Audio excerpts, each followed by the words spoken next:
messieurs, merci beaucoup d'avoir bravé les éléments en ce début d'année. Alors j'ai évidemment bien en tête que c'est la première de ce nouveau cycle des rencontres des Gobelins. Je vous souhaite donc à toutes et tous une très belle année 2023, qu'elle soit la plus belle, la meilleure et la plus savoureuse possible. Donc que du bon et du très beau pour 2023, sans croiser les doigts, en faisant confiance à nos enthousiasmes respectifs. Pour démarrer donc cette première séquence de ces rencontres des Gobelins sur les arts décoratifs de la table, on a le plaisir d'avoir avec nous, donc vous voyez, Julie Rotan et Germain Bourret, qui ont tout récemment, juste avant Noël, proposé un joli cadeau de Noël, cet ouvrage dont il va être évidemment question, qui est une compilation d'un certain nombre de contributions liées au design et au culinaire, à cette culture en mouvement. Design et culinaire dont il est dit dans l'introduction que c'est une discipline du liant. Donc on va essayer de voir en quoi cette discipline nous touche, nous lie, nous relie, nous délie éventuellement. En quoi ce design et culinaire est une discipline de la relation, avec des liants alimentaires évidemment, parce que c'est aussi les thématiques qu'on développe dans ces rencontres des Gobelins, et des liants, le jeu de mots s'imposait, mais enfin il est assez dense, liants alimentaires et liants élémentaires.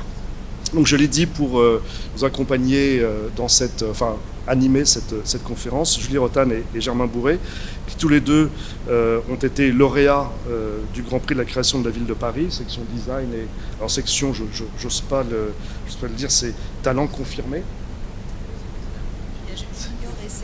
Junior et senior. Talent confirmé. Enfin, en tout cas, nous avons 2 lauréats. Et vous le verrez, je pense s'entendre très bien, ils co-coordonnent ensemble le master design et culinaire, donc à l'École supérieure des arts design à Reims.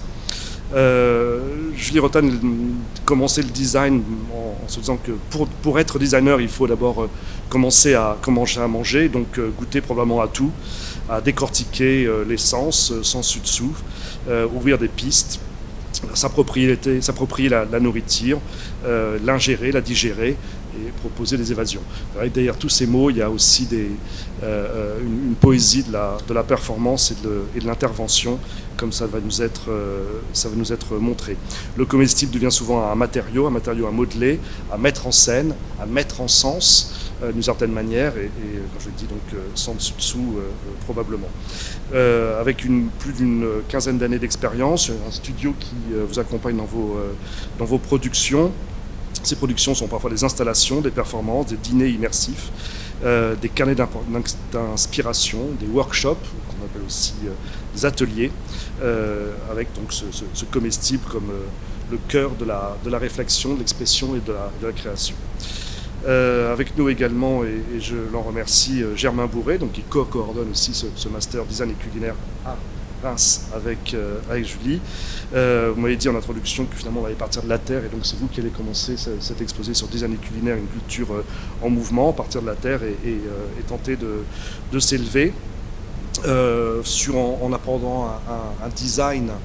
On va voir quelle est la définition pluridisciplinaire, interrogeant tous les rapports de l'homme à différents cycles de la vie, avec une forte importance du végétal. J'ai vu et lu quelque part que certaines productions, notamment des ménagères ou des étagères, pouvaient aussi accueillir le végétal avec j'ai vu ces champignons qui pouvaient être dans notre quotidien et animer un salon. Donc c'est aussi la question de l'alimentation, accompagnée avec Germ Studio, l'agence que vous avez créée en 2016, donc accompagnée de façon proche, attentive, sur mesure, des agriculteurs, des industriels, des chefs. Et moi j'ai noté qu'il y avait notamment, vous avez travaillé avec Arnaud Lallemand, Jean-Pierre Rigateau, et puis qui est aussi à la tête d'une grande maison, Mathieu Vianney, qui pour les Lyonnais l'identifie comme étant le chef cuisinier, restaurateur de ce grand restaurant légendaire de la Mère Brasier à Lyon. Vous avez un leitmotiv, enrichir votre histoire en cultivant vos racines, ce que vous développez avec ces différentes personnes, notamment, je reprends mot pour mot une partie de la bio qui m'a été transmise. J'ai aussi découvert, et ça nous rapproche aussi, que vous avez grandi pas très loin de Blois.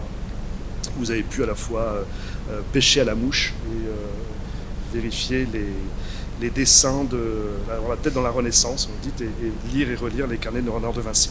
Donc à la fois la terre et cette création qui est probablement une très belle manière d'aborder le design et le culinaire.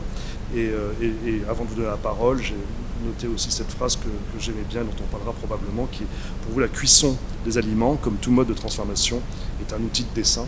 Et du dessin au design, il n'y a qu'un pas. Je vous laisse ouvrir cette conférence, cette rencontre ce soir, cette communication sur le design culinaire et une culture en mouvement. Merci à tous les deux. Merci beaucoup. Merci pour cette introduction. On va essayer d'honorer toutes ces premières paroles.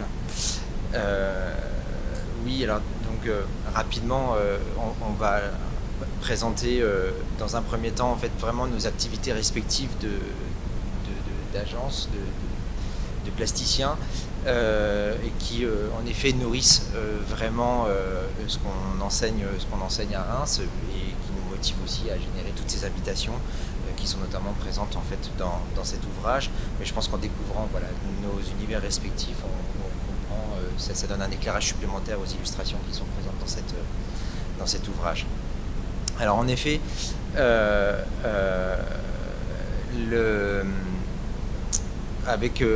on va commencer surtout à essayer de faire le lien et un petit peu la genèse de cette pratique avec l'idée que finalement, quand on est designer, on s'adresse non seulement aux personnes mais aussi aux matériaux, et ce matériau comestible, il est pour essentiellement issu de la terre, issu du sol, et voilà, ces dernières années, enfin ça fait une bonne vingtaine d'années que je travaille sur cet univers-là, enfin du design culinaire, et petit à petit, voilà, j'ai réussi à faire comprendre que le design pouvait aussi s'appliquer à l'agriculture. Donc là, ce soir, voilà, il y a 3 exemples, enfin il y a 3 photos là, notamment d'Augustus, de Naomi Martineau et Evan Nibel.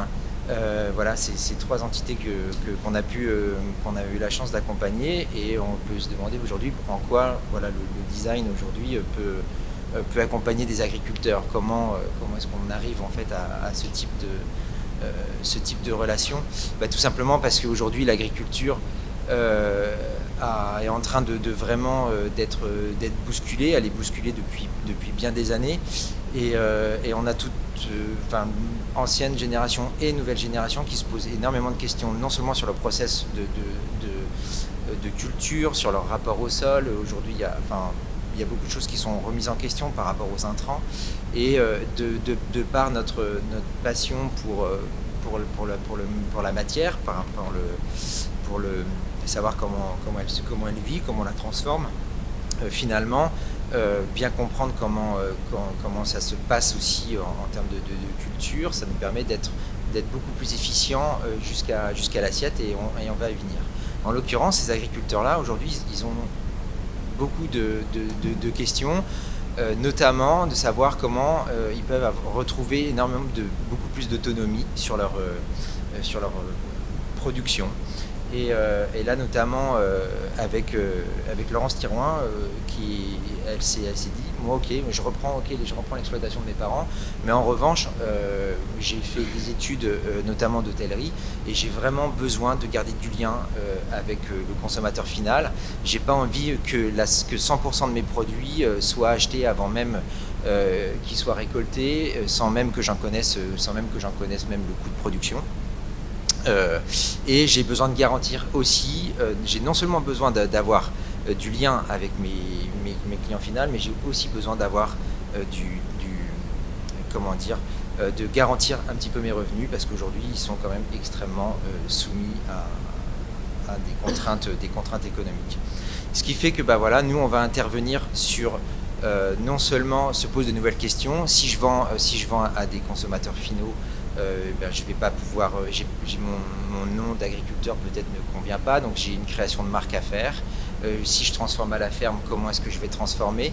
Et donc là, en fait, les images que vous voyez là, en fait, c'est tout le process sur lequel on les a accompagnés en disant, ok, vous voulez faire des chips, on va faire un laboratoire, donc on crée non seulement l'identité de marque, là, Augustus, ses emballages, mais aussi du coup tout le processus de fabrication, en essayant même de comprendre que là, si on veut faire des chips et de betteraves et de carottes, les taux d'hygrométrie ne sont pas du tout les mêmes.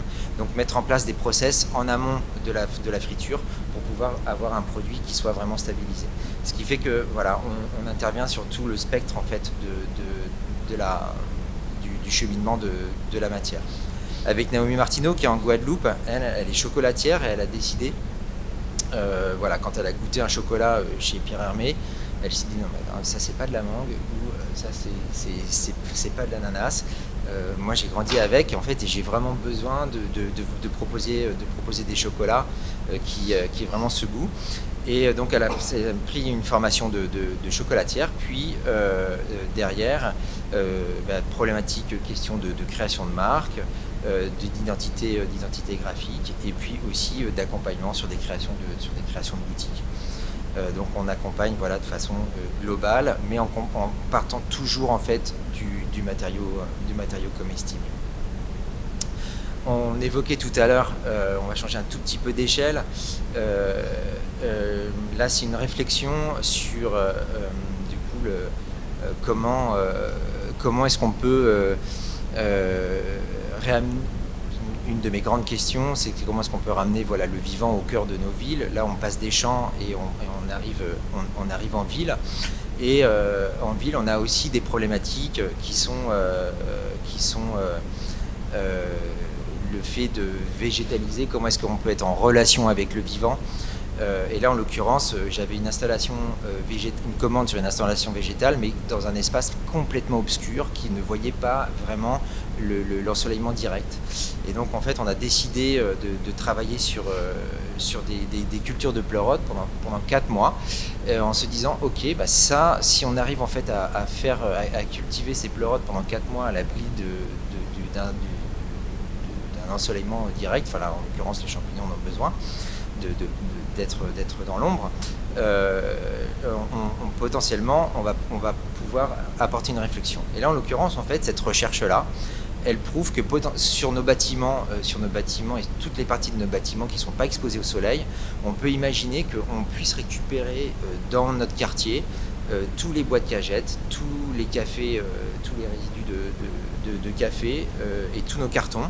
On les déplace pas, on les broie en bas, on les broie dans notre quartier et on en fait en fait des substrats pour cultiver ces champignons et qu'on peut rapporter du coup sur nos façades. Donc nos façades sont isolées, on est quand même en rapport un peu plus avec le vivant parce qu'on a des panneaux qui vont devoir de temps en temps se cacher de la lumière, s'ouvrir, donc notre façade est tout le temps en mouvement. Et puis surtout en fait ce qui va repartir une fois que les pleurotes ont poussé 2 fois, on sort des sols et enfin on enlève les sacs et ce substrat là il est ultra performant en termes pour amender les sols. Et là pour une fois on retourne la situation. La ville redevient fertile par rapport au sol en fait, qui l'avoisine. Et puis surtout, entre-temps, on a réduit pas mal de passages de camions pour récupérer tous nos déchets bois et papier. Là, on arrive du coup sur un projet que j'aime bien présenter pour expliquer un petit peu notre façon de travailler, c'est-à-dire prendre le temps. On prend le temps pour les autres quand on est designer. On essaie de se dépêcher quand on a des questions, mais en l'occurrence, on essaie de... Enfin, j'ai parlé de pêche à la mouche tout à l'heure. Il y a un temps d'observation nécessaire. On se pose, on s'assoit, on regarde l'eau. Ben là, c'est un peu pareil. J'aime bien voilà, cultiver ces temps complètement différents qui font que si on veut un petit peu pousser les grains de sable, mettre des grains de sable où il faut pour s'arrêter, descendre du vélo, se regarder pédaler, c'est ce qu'on aime faire avec les entreprises qu'on accompagne ou les entités qu'on accompagne. Et là, Les cloches tempérées, c'est l'idée de sortir les produits du réfrigérateur, de leur donner des espaces dédiés de conservation, mais aussi des espaces dédiés d'observation. Avant de cuisiner, je rentre du marché, j'ai fait une sélection précise en fait des produits que j'ai envie de cuisiner. J'ai du coup une cloche là qui va gérer l'hygrométrie et la température dédiée en fait pour mes fruits et légumes. Je vais en avoir une autre pour mes fromages, où je vais avoir un filtre à charbon et puis également une autre cloche avec un froid statique sur le marbre qui va me permettre du coup de conserver, enfin d'observer ma viande, d'observer mon poisson juste avant de le cuire, avant de le cuisiner, ou même une pâtisserie. Encore des cloches. Là en fait on arrive sur vraiment c'est le projet que je prends quand on veut expliquer quelle est la différence entre un chef cuisinier et un designer. C'est toujours c'est une question qui fut assez récurrente, qui l'est un peu moins. En l'occurrence, voilà, pareil, j'ai une question, c'est voilà, dessiner un produit en chocolat sans plus de contexte. Et là, j'ai utilisé les attributs qui sont très redoutés par les chocolatiers. C'est soit la qualité du chocolat à capter les odeurs ambiantes du fait de son beurre de cacao. Le chocolat fonctionne comme une motte de beurre que vous iriez poser en fait dans un réfrigérateur. Autant dire qu'une journée après, minimum, le beurre a pris toutes les odeurs ambiantes du frigo, ce qui n'est pas forcément un gage de qualité, gustativement parlant. Le chocolat il fait exactement pareil parce qu'il est très chargé en beurre de cacao. Et donc là, en fait, de ce défaut redouté des chocolatiers, on l'utiliser comme qualité première du projet en disant ok, là je vais faire en fait une très fine couche de chocolat et je vais venir clocher des produits que je pourrais jamais clocher. Donc là, à votre droite, vous avez par exemple un tabac qui est là maturé avec du whisky, mais on va clocher du coup ces toutes petites cloches, venir recouvrir ce tabac et avoir du coup un chocolat qui va être infusé avec des saveurs de tabac, donc il va pouvoir fonctionner très bien avec un café, avec certains thés, et sans pour autant qu'on ait besoin du coup de mélanger ces produits à un chocolat ou une ganache. On va changer du coup un tout petit peu d'échelle, repartir un petit peu vers l'industrie, où là ça fait quelques années qu'on accompagne la marque Giraudet qui fait des soupes et des quenelles, et voilà, on les a accompagnés de façon un peu globale sur leur positionnement de marque, sur leur identité, et notamment en créant voilà, des stands. Là on était au CIRA à Lyon, donc c'est vraiment là savoir comment est-ce qu'ils parlent de leur marque, faire toute la direction artistique des photographies, et puis aussi leur créer donc là le module que vous avez tout à fait à droite, qui est une cuisine mobile. Donc là on est sur des espaces techniques un peu précis en disant voilà, on a besoin de s'implanter n'importe où, mais en même temps on a besoin de cuisiner, donc d'avoir énormément de techniques au sein même de cet espace, et on veut pouvoir le fermer le soir et pouvoir le réouvrir le lendemain sur des événements dans n'importe quel espace. Et donc voilà, on a créé ces deux modules qui viennent se rapprocher pour se fermer, mais qui en même temps qui se démontent ou qui se replient pour pouvoir voilà, créer des événements un petit peu partout. Donc voilà, en termes d'architecture, on gère sur des échelles de la boutique jusqu'à des objets un peu plus mobiles et habitables. Ça c'est un projet qui nous a été commandé par du coup Veuve Clicquot, qui avait pour ambition de proposer des menus de dégustation pour leur découvrir leur gamme millésimée, leur vintage. Donc là, on est vraiment sur une association entre un designer, des œnologues qui vont s'occuper de toute la vinification, qui vont s'occuper de tout l'élevage des raisins jusqu'à la vinification, et puis des équipes marketing. Et là en fait on fait vraiment le lien entre et puis des chefs cuisiniers, pardon, et le design va faire le lien avec ces différentes entités. Tout ça pour créer donc du coup des menus de dégustation. On va être tout Champagne et élaboré avec des chefs avec lesquels qu'on est allé rencontrer, avec le carnet que vous avez vu précédemment.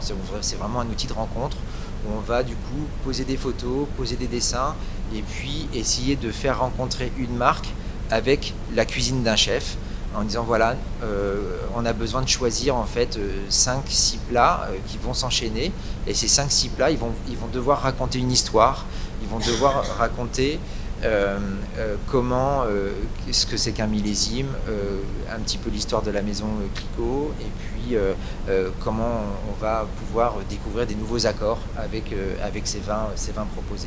Donc là on est par exemple chez Philippe Etchebest quand il était encore à Saint-Émilion, et on avait donc ces trois bulles qui étaient proposées. Donc là c'est vraiment, on peut dire, une assiette, enfin en tout cas c'est vraiment dédié à les dégustations pour une personne, et on a bulle après bulle, en fait on va monter en légèreté dans les 3 propositions qui sont faites, et puis on est vraiment sur la métaphore voilà, des premières envolées des bulles. Là un hommage au rosé et au fait qu'en Champagne, grâce à la maison Clicquot et ses archives déplacées à Paris lors de la guerre, et donc non brûlées lors de 1945, quand Reims a brûlé en 14 et puis en 45, mais surtout en 14. Là, en l'occurrence, en fait, Reims, enfin la Champagne, c'est la seule appellation où on peut assembler du vin rouge et du vin blanc pour faire du rosé. Et là, en l'occurrence, c'est ce qu'on faisait à table. On associait du coup ce blanc au rouge pour en faire un rosé. Donc un dessert avec Mathieu Vianney, où on travaillait sur un dosage inversé. Donc là c'est vraiment la liqueur d'expédition, comprendre ce que c'est qu'une liqueur d'expédition quand on finit quand à l'arrivée des minimum 3 ans d'élaboration du vin. Et puis pareil, là une assiette créée sur mesure qui incite à reprendre l'histoire du remuage du vin, pour pouvoir se libérer après tout ce temps posé sur latte. Les bouteilles en fait ont un dépôt de délevure qu'il va falloir petit à petit en fait faire évacuer. C'est les fameuses images qu'on a des bouteilles de champagne posées sur les pupitres, et on va tourner les bouteilles pour décoller la levure et la faire tomber. Donc là ce geste là, pareil, un petit peu reconnu en paternité à Madame Clicquot. Là, on proposait de le reproduire en tournant l'assiette d'un quart de tour 3 fois. Et chaque ouverture d'assiette incitait à la découverte en fait d'un accord spécifique. Et surtout, le principe était aussi de laisser monter en température le vin dans son verre, et que chaque accord en fait corresponde à la température du vin qui sera montée durant cette dégustation. Un dessert et des plats un peu plus simples qui sont envoyés là du coup au Fairmont à Monaco, où là on est vraiment en autonomie, on va chercher son propre accord, on va croquer dans la tartine, voir avec quel mets en fait mon vin va plus s'accorder. Et puis on a la chance notamment là d'arriver dans un domaine encore plus gastronomique, où on accompagne du coup le chef Jérôme Banquetel, qui m'a commandé un chariot à mignardise, avec vraiment le souhait, enfin avec un enjeu, c'est de coller à une salle qui est dessinée par le décorateur Garcia, et en même temps faire le lien du coup avec une table très épurée, une cuisine très engagée, et arriver voilà sur une fin de repas qui souvent est quand même assez longue, et où on va pouvoir avoir un dernier envoi, une dernière surprise. Donc maintenant on les appelle des cartes postales, ces mignardises, parce que derrière on a retravaillé sur le positionnement. Et voilà, le principe c'est que quand le chariot arrive, on a une ouverture, et on va travailler voilà sur une mécanique de meubles un peu spécifique, sur une mécanique qui est un petit peu liée aux mêmes dates en fait que le décor de cette salle. Et donc voilà, avec une technicité un peu importante où voilà, il faut que la lumière puisse s'éteindre quand on enlève le plateau. Enfin, derrière, on rentre en fait dans des strates de développement qui sont aussi assez passionnants. Et puis une expérience, un positionnement qu'on fait du coup avec le chef Jérôme Banquetel et sur lequel on a collaboré aussi avec Julie, où là on va vraiment, tout à l'heure où il y avait des images sur le travail de Naomi Martineau, avant d'arriver sur toutes ces images, on prend énormément de temps pour découvrir, pour mettre le grain de sable, on s'assoit, on dit écoute, assis-toi, raconte-toi, qu'est-ce que vraiment, le principe c'est vraiment pas de faire ce que font les autres, mais surtout toi, quand on parlait tout à l'heure de cultiver vos racines et enrichir son histoire, le principe c'est vraiment de faire en sorte de trouver de la singularité et de faire en sorte que chacun apporte sa pierre à l'édifice et à l'alimentation de demain, et persuadé que cette alimentation de demain, elle devrait être, pour pouvoir y répondre, il faut qu'elle soit multiple. Une grande valeur qui m'anime, c'est vraiment de penser que si par notre travail, on arrive à chacun à faire prendre conscience qu'il peut apporter quelque chose de différent de par son histoire, de sa façon de regarder le monde, on aura une richesse culturelle et alimentaire qui sera d'autant plus intéressante. Et c'est vraiment un des grands savoir-faire du design que de renvoyer des miroirs, des facettes, et puis ces petits miroirs, parfois on les transforme pour trouver encore plus de singularité. Donc là, Jérôme Banquetel, c'est un chef qui a grandi en Bretagne, qui est très nourri par la Bretagne, mais qui en même temps travaille à Paris. Donc on va pas faire la Bretagne à Paris. Et en même temps, il a beaucoup voyagé. Donc c'était une grande question. Et là, en l'occurrence, on est notamment sur ce rappel à la Bretagne, au-delà des titres des plats qu'on verra tout à l'heure. On est allé travailler avec Lucille Viau, qui a développé un verre marin, avec qui j'ai beaucoup collaboré précédemment, et qui là développe en fait un verre marin qui utilise non seulement les sables, mais aussi des coquillages, de tous les rebuts de culture de coquillages, et qui du coup en fait des verres. Et là c'est une nouvelle pâte de verre qu'on a développée spécifiquement pour le restaurant, et pour en faire toute une gamme de menhirs qui viennent se poser sur la table. Donc là on est vraiment chez le verrier, en sortie de moule.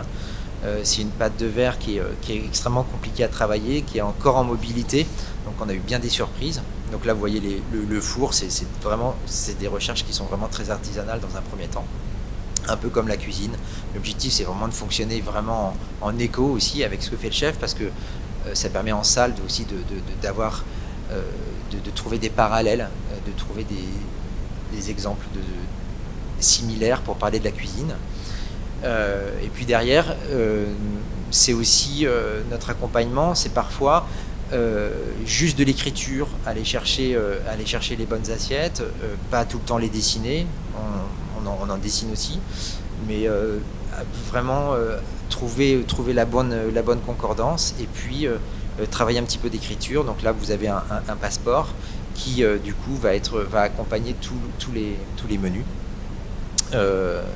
Et quand on parle d'écriture, c'est aussi vraiment penser l'expérience globale. Quand je rentre dans les questions qu'on me pose, c'est quelle expérience en fait va vivre votre client quand il va passer la porte jusqu'à ce temps qu'il en sorte. Et la grande question pour pouvoir bien y répondre, c'est ok, quand j'en sors, je raconte quoi?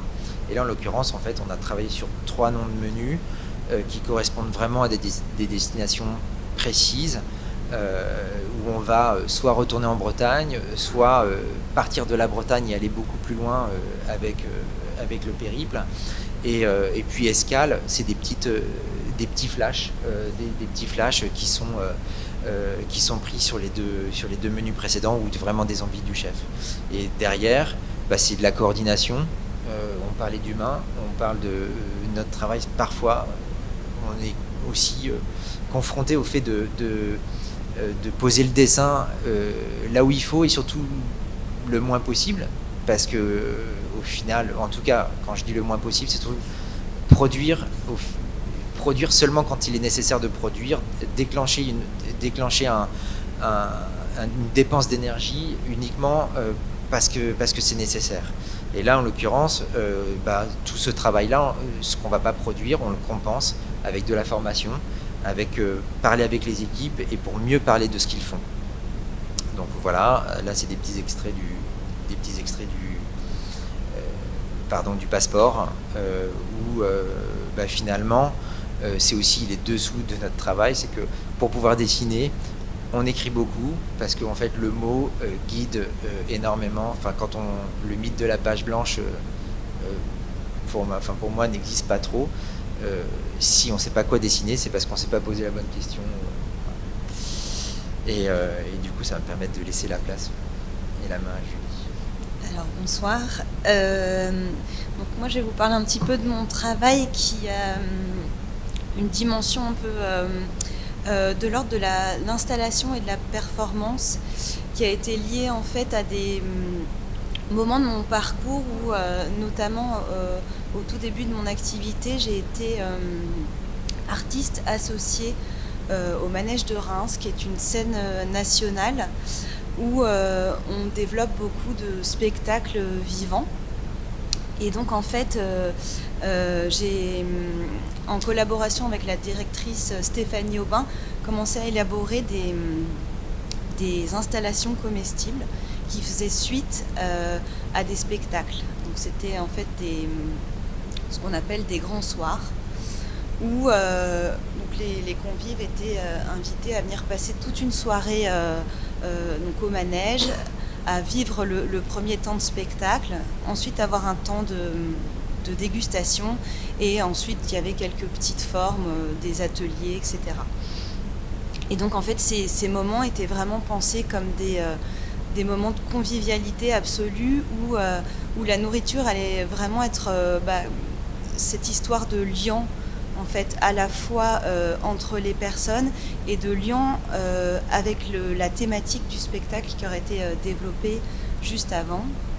Donc je vais commencer avec le grand soir d'Hermann Diefuys, donc qui est un chorégraphe qui a beaucoup travaillé sur les scènes de la Bible, des peintures du XVIIe siècle, mais qu'il a énormément modernisé et qu'il anime pendant ses spectacles. Et en fait, l'idée donc par cette installation comestible, c'est de recréer une sorte de scène vivante où chaque convive deviendrait une sorte d'apôtre et rendrait vivante en fait cette grande table qui faisait 5 mètres par 10. Et donc ce petit décalage qu'apporte Hermann Diefuys, on a essayé de l'apporter également par les mets proposés, qui, malgré leur structure très classique et très droite, étaient en fait surtout de la junk food, donc c'est-à-dire des hamburgers, de la crêpe, du popcorn, de la guimauve, de la meringue. Donc on a vraiment une première vision de cette scène qui est vraiment structurée et qui venait en fait se déconstruire et proposer des mets un peu alternatifs à cette présentation. Un autre grand soir, celui d'Alain Platel, qui lui travaille sur des chorégraphies où on est à la fois sur une grande force et une grande faiblesse qui est mise en avant, une grande sensibilité. Et donc sur cette pièce-là, on avait un jeu avec ces couvertures qu'on peut voir à côté des danseurs, qui étaient vraiment des accessoires de danse, et qu'on a eu envie de reprendre en fait pour créer ce pénétrable en fait, où les repas étaient suspendus. Et donc chaque personne venait récupérer son baluchon et venir s'installer au centre de cette scène en fait qui était recréée pour eux. Et donc ce qui est intéressant en fait dans ces moments, c'est que on aime tous parler de la nourriture, même quand on mange, on en parle. Et de venir dans une continuité de spectacle, parler d'une nourriture qui va être en rapport avec ce qu'on a vu, ça délie les langues. Et sur des spectacles où on n'a pas forcément de mots pour exprimer une émotion ou ce qu'on a ressenti, le faire au travers de la nourriture, ça réouvre un peu la parole et le chant. Et donc c'est ça qui m'a vraiment passionnée dans ces premiers projets. Il y a eu, j'ai fait ça sur 8 ans, donc il y a eu au moins 45 projets du même type. Donc c'était, voilà, il fallait se renouveler parce qu'on avait à chaque fois un temps très limité pour installer, pour que les gens dînent, et ensuite aillent faire d'autres choses. Mais c'est quelque chose qui a vraiment bien fonctionné. Les gens étaient vraiment friands et ça venait apporter un vrai plus à l'expérience. Juste pour revenir par exemple à la façon dont on avait composé les repas, au-delà qu'ils soient comme un pique-nique dans ces serviettes, on avait travaillé à chaque fois une opposition entre quelque chose de très dur et de très fort et de très tendre. Donc on avait des œufs fumés au thé, donc des œufs durs, donc il fallait venir casser, et qui étaient fumés au lapsang souchong, donc il y avait quelque chose d'assez fort. Des gougères à la mimolette, donc la gougère il y a quelque chose de très moelleux, la mimolette elle venait relever un petit peu l'histoire, etc. Autre projet pour le manège, mais qui cette fois était plus libre, en fait c'était vraiment une proposition en tant que telle, où en fait l'idée était de recréer comme une péninsule en fait, de petits îlots qui chacun aurait une particularité à la fois comestible et sonore. Et donc on arrivait comme ça dans cet univers, et chaque personne pouvait ensuite aller explorer librement les différentes propositions.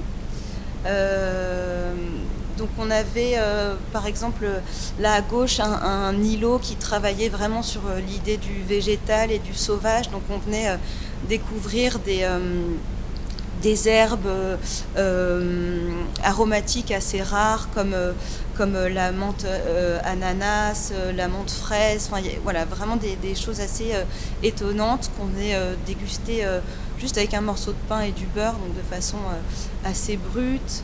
Donc là il y avait une sonorité aussi qui était travaillée pour créer des univers en tant que tel. Un autre espace qui travaillait sur l'idée de la cascade, donc on avait là ces entonnoirs que vous voyez en haut, des petites structures vertes, des entonnoirs à piston, donc ils venaient relâcher des sauces sur des biscuits qu'on posait en dessous. Donc il y avait, on est dans un manège, c'était un cirque aussi, donc on pouvait se permettre un peu des expérimentations qui pouvaient venir tâcher un peu parfois, mais qui mettaient vraiment le public en état de participation à ces moments. Et donc chacun avait son ballon, donc on venait recréer également un ciel et un vrai univers autour de ces différents pôles. Un autre, alors là on est plus dans presque l'univers du spectacle. Donc on a en fait ma pratique elle était lors de l'installation, et ensuite elle s'est un peu complexifiée avec des strates qui me semblent aujourd'hui très compliquées de ne pas convoquer quand on fait des installations comestibles. Donc là on va avoir aussi du son et vraiment l'idée du scénario du spectacle. Donc Empreinte c'est un spectacle où on invite le public à venir visiter une usine fictive de fruits en chocolat. Et donc ça c'est un projet que j'ai développé avec le studio Plastac qui sont des graphistes, et le studio 31dB qui est un studio de design sonore. Donc c'est vraiment un projet à 3 voire 4 mains, parce qu'on a aussi été aidé par un lycée hôtelier pour réaliser ce projet. Et donc en fait l'idée c'est de montrer en fait différentes étapes de la fabrication de ces fruits en chocolat. Donc on part de la pistole, donc qui sont ces petits disques de chocolat qu'on va ensuite fondre, qu'on va venir mouler en sphères, puis ensuite arriver à des vrais profils de fruits. Et bon, on est quand même dans un esprit plus l'aile ou la cuisse qu'une visite d'une usine Danone. Donc à un moment, tout part vraiment un peu en cacahuète et d'un coup, on vient ajouter des additifs à ces fruits, des super pouvoirs. Et là, on vient quelque part un peu raconter tout ce qu'on va pouvoir bidouiller et ajouter dans les fruits et légumes d'aujourd'hui pour qu'ils soient ultra standardisés.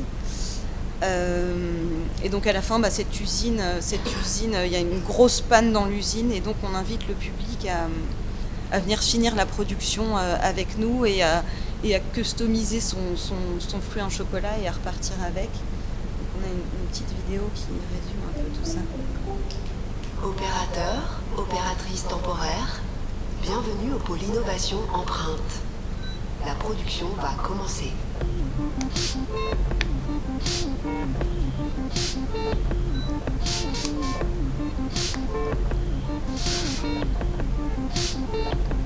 Ségrégation de particules. Donc tout est manuel, hein. Le tapis, des fils, c'est du papier qu'on vient faire tourner. Rayonnement supramoléculaire. Tous les effets sont faux, c'est de la vidéoprojection. Voilà, il fallait être très synchronisé. Réactivation imminente de la chaîne de production. Synthétisation du fruit.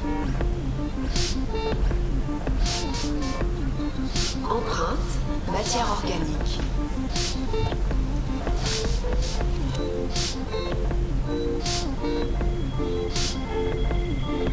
Opérateur, manger.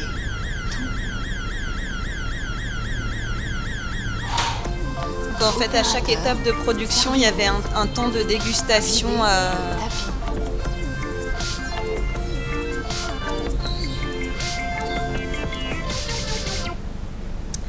Voilà, empreinte.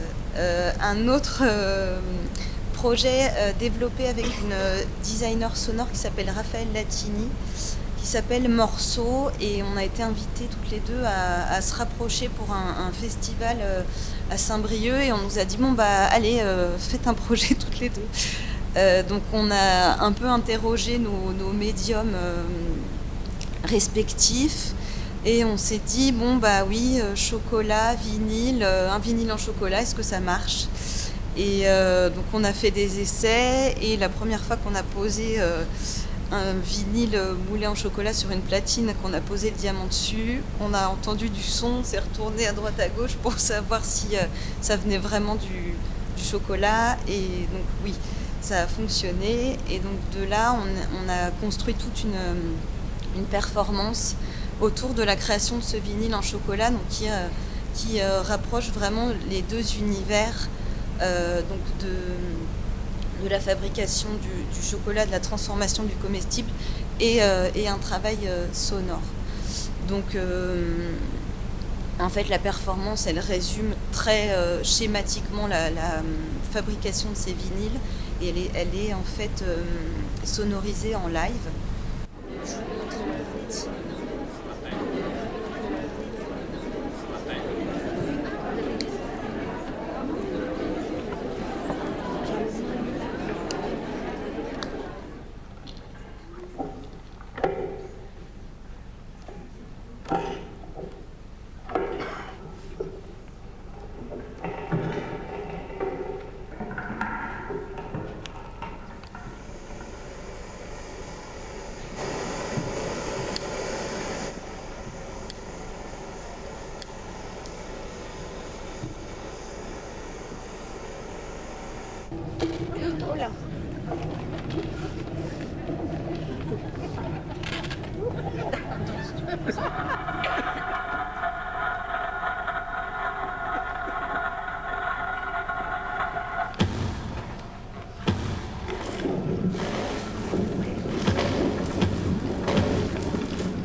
donc en fait, la bombe que vous voyez là, c'est du froid qu'on envoie sur le vinyle pour pas qu'il fonde et que le diamant s'enfonce trop.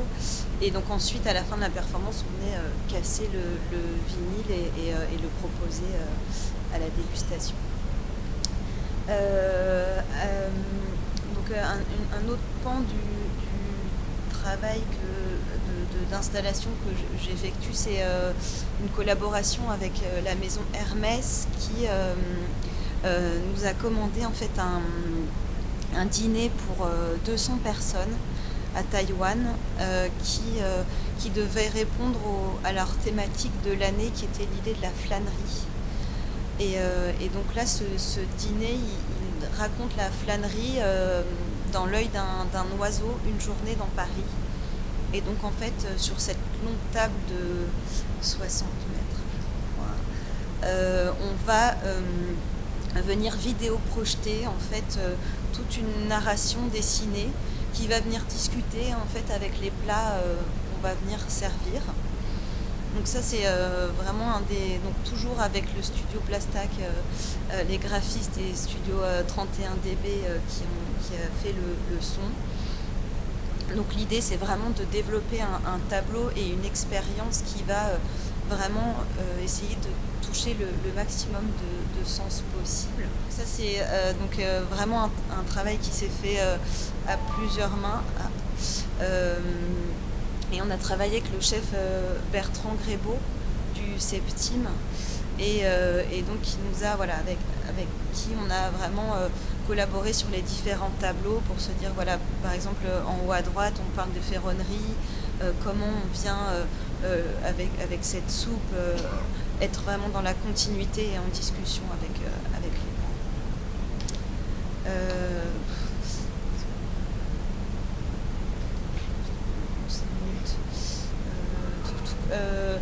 là je vous montre aussi rapidement, c'est un autre projet pour Hermès où là on avait une strate encore au-dessus, c'est qu'il y avait de l'interactivité dans la vidéo, c'est-à-dire que à table vous pouviez jouer vraiment avec la vidéo et participer en fait à des jeux graphiques. Et donc là, pareil, on était sur des choses beaucoup plus abstraites, mais vraiment à chaque fois une conversation avec les plats et tout ce qui était servi.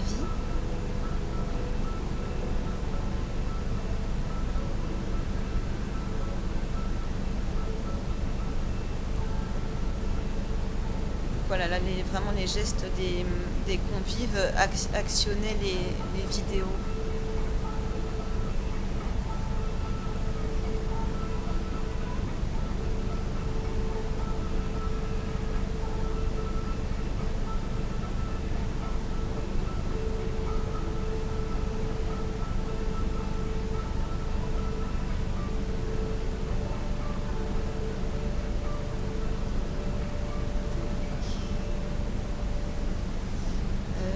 Là, voilà, on retrouve un peu les différents plats qui avaient chacun leur particularité dans la composition, que ce soit des choses assez pointillistes et colorées, beaucoup plus structurées.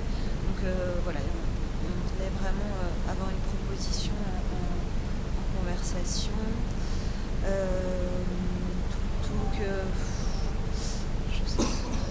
Oui, si j'ai presque fini.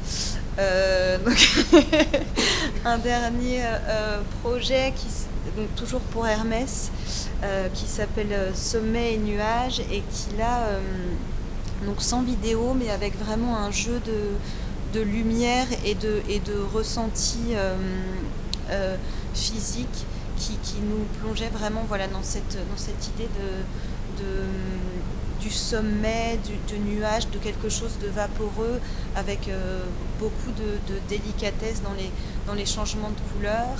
Et en fait, le travail des plats en lui-même racontait aussi ces idées de nuages et de vaporeux, avec une forme de dramaturgie où à un moment on passe dans l'orage, donc le plat aussi suit. Donc je vous montre la vidéo et puis les plats ensuite.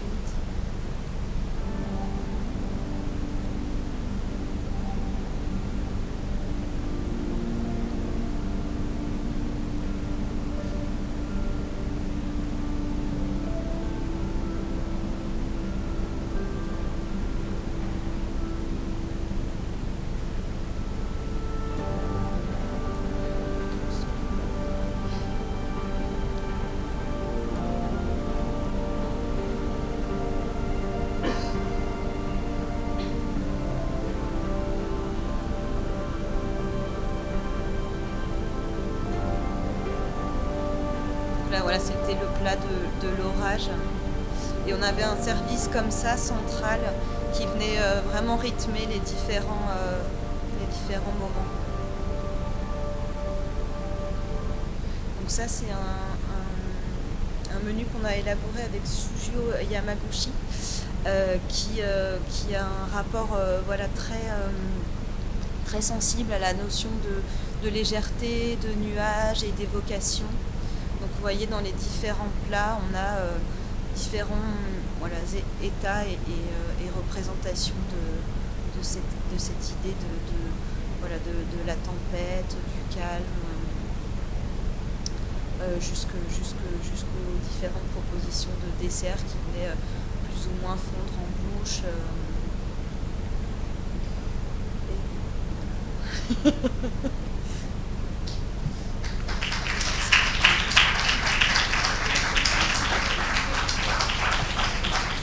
On voulait conclure en vous présentant un des projets qui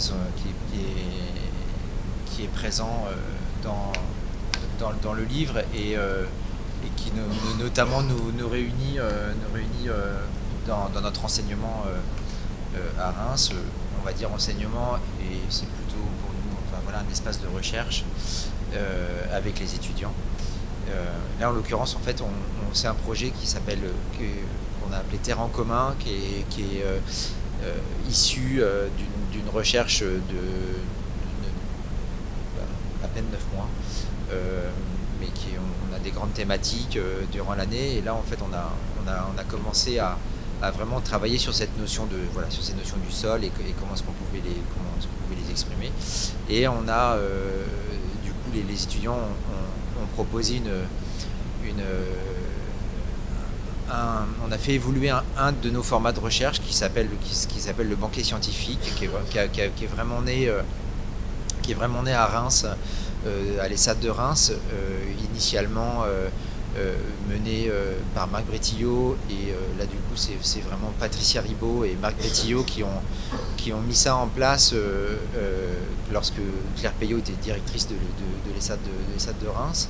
Et c'est un format de recherche où spécifiquement on va un petit peu comme on vous a présenté ce soir, l'idée c'est vraiment de mettre plusieurs personnes, une des grandes richesses du design, c'est d'aller chercher voilà, des compétences et de les mettre des compétences diverses auxquelles on n'aurait pas forcément pensé initialement, à les faire asseoir autour de la table. Ça pour nous c'est quand même assez important.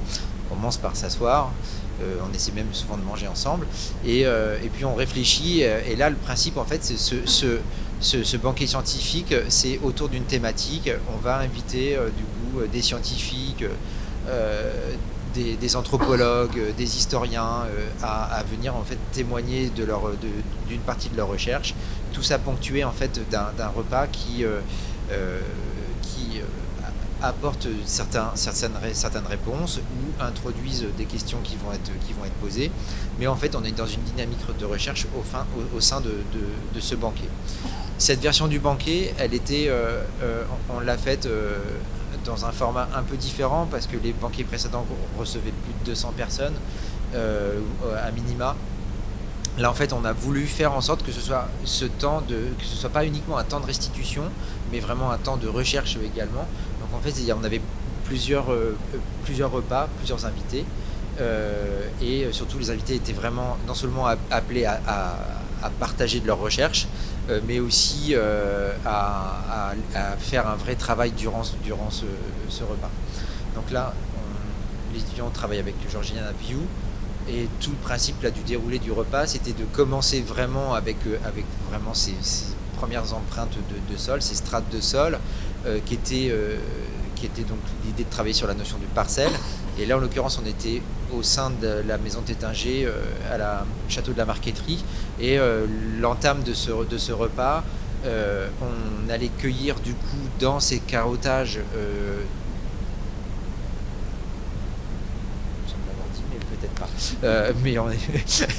mais donc on travaille bien sur la notion des terres en commun, et cette notion du sol, et comment ce sol nous relie, et quel lien on peut encore en tisser.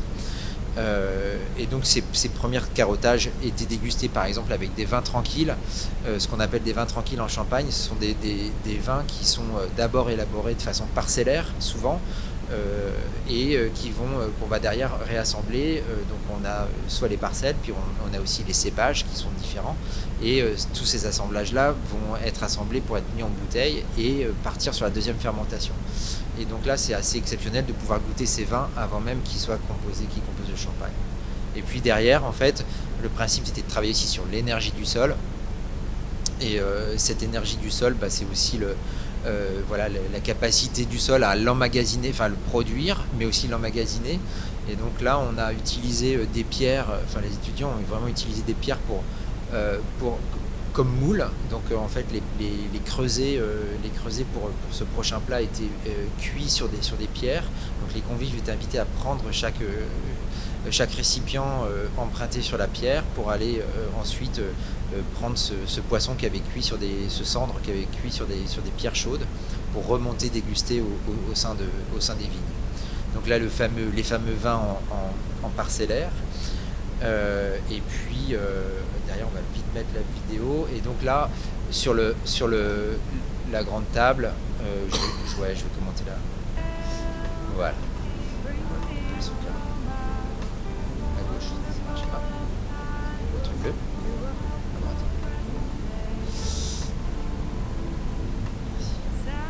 Donc là on a travaillé avec Georgiana View, qui est une des chefs qui a gagné le concours Tétinger, avec qui Vitali Tétinger aujourd'hui a beaucoup travaillé.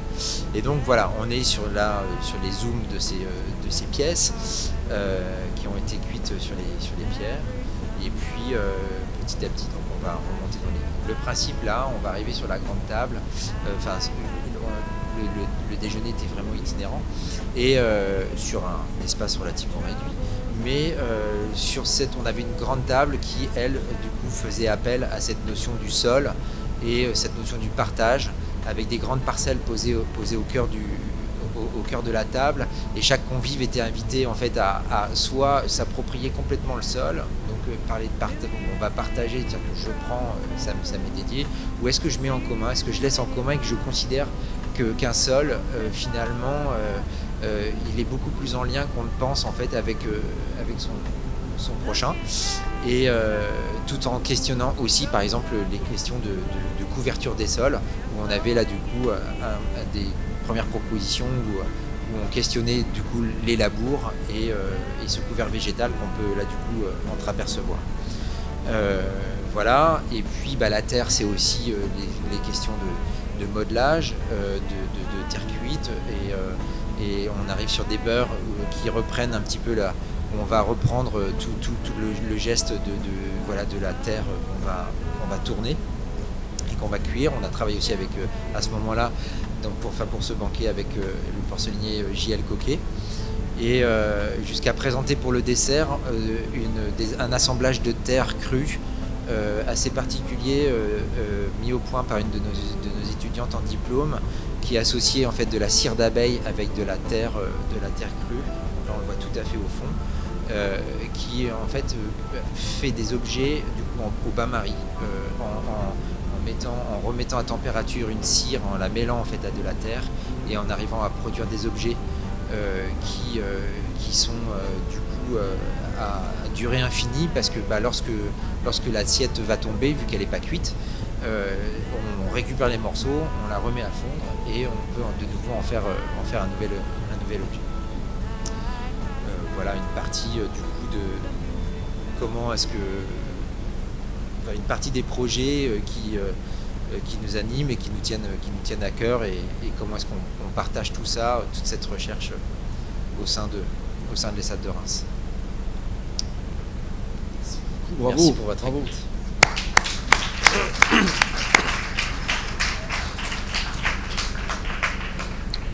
En tout cas, il est clair, si vous m'autorisez, qu'on ne pourra plus dire après Musset qu'importe le flacon pourvu qu'on ait l'ivresse, puisque le flacon est quand même très très important dès lors qu'il est pensé, et on voit bien que le design est effectivement à la fois sérieux, mais aussi plein de créativité. Il est à la fois inventif et pratique. Vous avez montré tout ça, merci beaucoup. Vous êtes dans une belle région avec des jolies terres, comme on le voit, qui est propice à faire des banquets. Moi, j'espère vraiment que les différents banquets qu'on a pu voir pourront trouver une scène. Peut-être, c'est un appel qu'on peut lancer aux organisateurs des Jeux Olympiques. Vous imaginez un joli dîner comme ça, à la gloire, un peu comme celui qu'on a vu ceux de Paris à Taipei, des Jeux Olympiques sur tout le long de la Seine, puisque c'est ce qui est prévu, scène sur scène, ce serait très beau. Voilà un appel. Est-ce qu'il y a des questions, des réactions sur les interventions de nos deux intervenants de ce soir? Tout de suite. Oui, bonsoir. Je voulais savoir si à Reims, au manège, avait toujours lieu ces spectacles vivants. S'il y a encore une programmation au manège, mais liée à la nourriture ou... Alors, il y a eu une grande pause parce que moi, quand j'ai fini, il y a eu un changement de direction et ils ont moins pris cette direction-là. Mais là, je sais que ça va reprendre, en fait, avec un de nos étudiants qui va reprendre le flambeau là-bas, donc c'est vraiment une bonne nouvelle. Question à Germain Bourré, lorsque vous avez fait le travail sur Veuve Clicquot, menu dégustation, c'était destiné à quel type de public au niveau de la dégustation? Et en l'occurrence, c'était vraiment des menus qui étaient mis à la carte 4 mois dans les différents restaurants avec lesquels on travaillait. Et donc c'était vraiment un menu spécifique en plus du menu habituel du restaurant, donc annoncé au préalable, mais voilà, c'est assez rare en fait dans ce type d'établissement étoilé déjà de pouvoir découvrir un menu complètement complet accord mets et vins sur un champagne, mais voilà, c'était vraiment destiné à tout public concerné par les restaurants gastronomiques, voilà, étoilés. Et ce, pendant combien de temps? Une période de 4 mois, décalée en fonction des établissements, mais les établissements pas forcément mis les menus en même temps à la carte, mais également du coup voilà, c'est des images qui ont là une dizaine d'années. Et du fait, voilà, c'est encore des images qui sont utilisées par Veuve Clicquot, que moi j'utilise encore pour communiquer. Donc au-delà en fait de l'événement, en fait, de l'événement de ces mises à la carte, c'est des investissements pour les maisons qui sont qui sont aussi intéressants dans leur pouvoir de communication à long terme. Moi j'en avais juste peut-être une petite sur ce processus de création et d'innovation d'une certaine manière et de prendre le contre-pied. Est-ce qu'il vous est arrivé de trouver ce que vous ne cherchiez pas?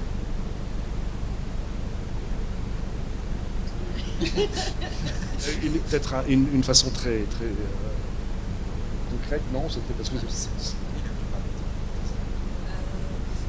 en fait, ça dépend un peu sur le genre d'impulsion sur lesquelles on part au début, le genre de commande, d'ouverture ou non. Mais pour ma part, à beaucoup travailler avec d'autres, il y a des vraies surprises qui arrivent et c'est ça qui est assez magique.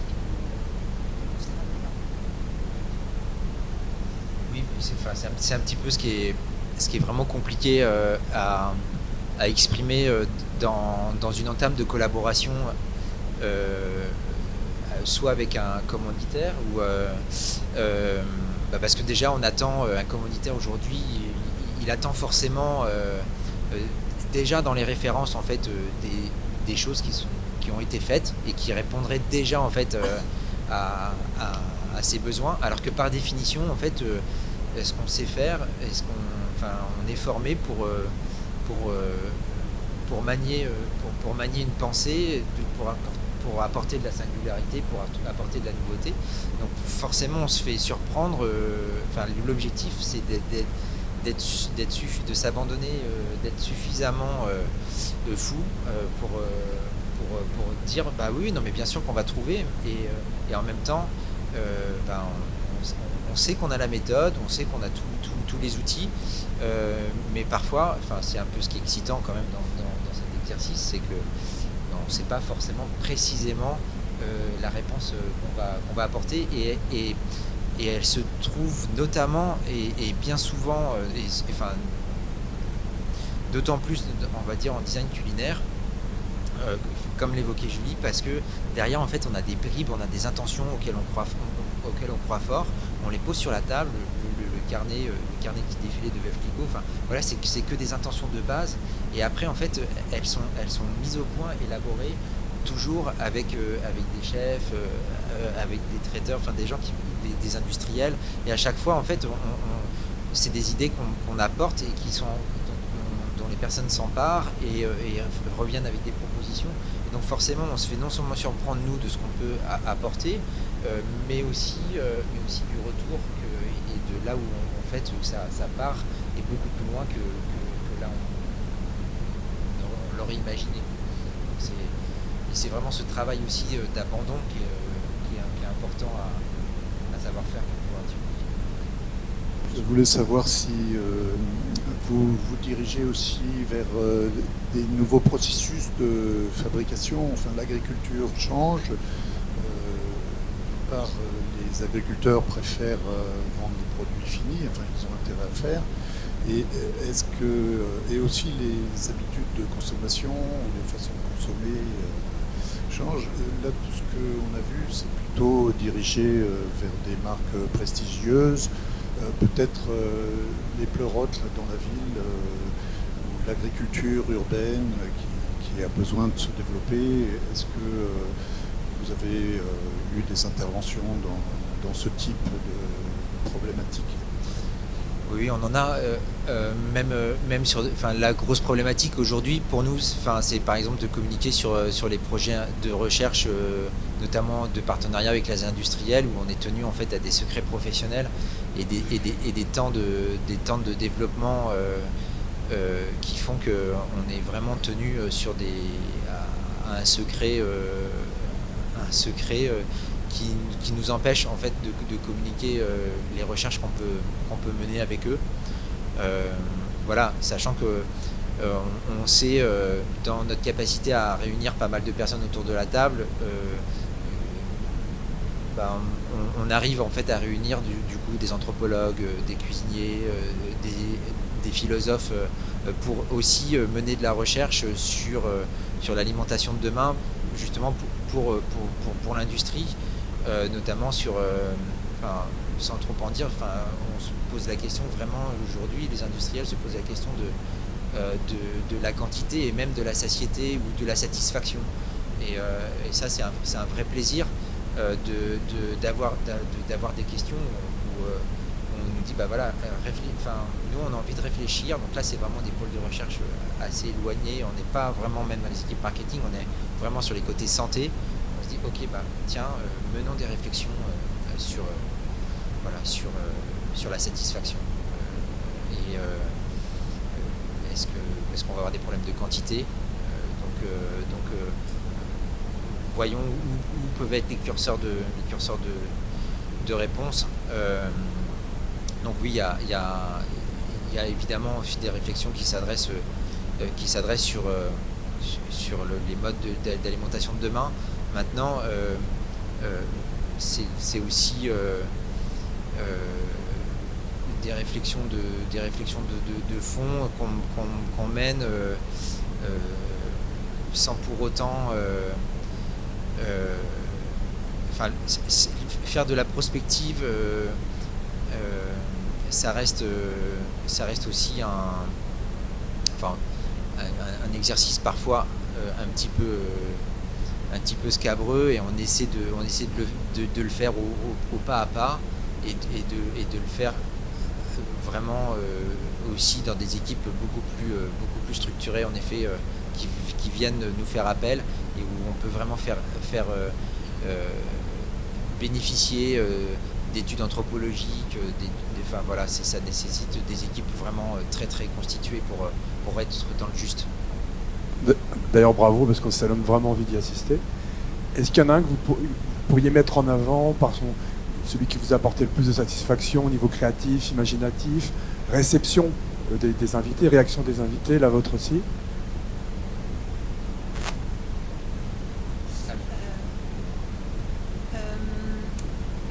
Je crois que le projet empreinte de visite de l'usine, c'est vraiment assez fondateur dans la pratique, et c'est une écriture qui s'est fait vraiment à plusieurs cerveaux, et voilà, la réaction du public et son implication dans le déroulé du spectacle, c'est quelque chose qui on relit, on peut aller jusqu'à faire rire, on donne de la gourmandise, de la légèreté, et ça c'est quelque chose qui, pour moi c'est des moments de design qui sont, c'est ce que j'aime faire quand la magie prend un petit peu comme ça, et que c'est des instants de communion qui sont chouettes à penser et à faire vivre.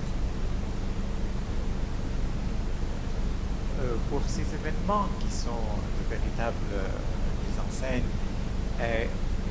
vous faites des répétitions avant, ou c'est les aléas du direct et vous vous lancez parce qu'il y a une dimension de coût qui est en jeu aussi.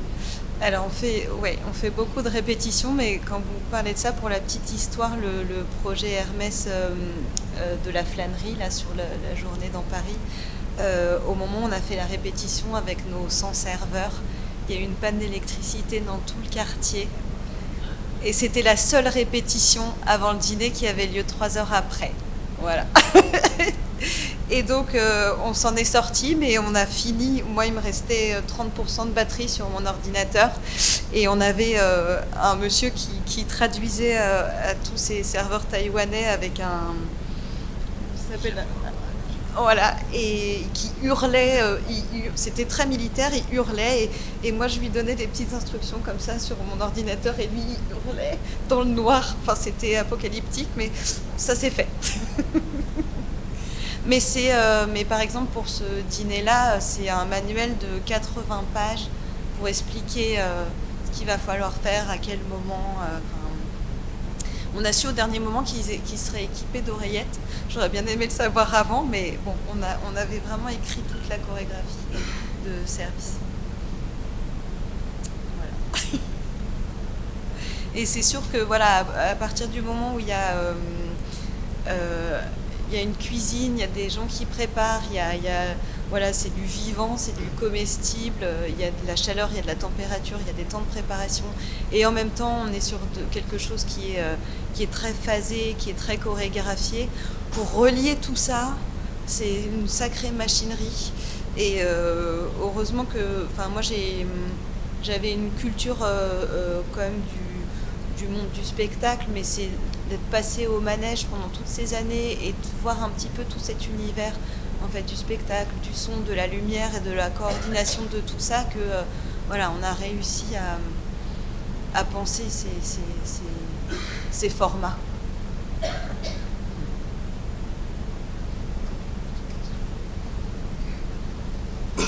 J'avais 2 questions pour les dîners. Premièrement, j'imagine qu'on vous a donné un certain budget. Comment vous avez géré ça? Et deuxièmement, combien de temps ça vous a mis pour de la commande jusqu'à la réalisation finale? Comment ça s'est fait? Alors, pour les budgets, ça dépend un peu de la commande et de qui commande. En général, ce qu'on fait, c'est qu'on a des honoraires de création qui permettent de vraiment concevoir tout l'événement. Et après, il y a des honoraires de production. Et ça, on les gère d'un peu plus loin. Et sur les temps de production pour les dîners Hermès, en dessous de 5 mois, ça devient vraiment compliqué. Mais voilà, c'est à peu près 6 mois pour être à l'aise. Mais souvent, on nous serre la vis à 2-3 mois de l'événement. Merci beaucoup. Comme toujours, il faut vous laisser sur un tout petit sentiment d'insatisfaction pour être certain que vous reviendrez la prochaine fois. Et puis aussi que vous trouverez beaucoup de réponses aux possibles questions que vous n'avez pas posées ce soir dans l'ouvrage que que Julie et Germain, Julie Rotin et Germain Bourret ont coordonné sur presque tout ce que vous voulez savoir sur le design culinaire sans oser le demander. Beaucoup de choses, en tout cas, est écrit et reconstitué là. Merci beaucoup. À très bientôt. Merci.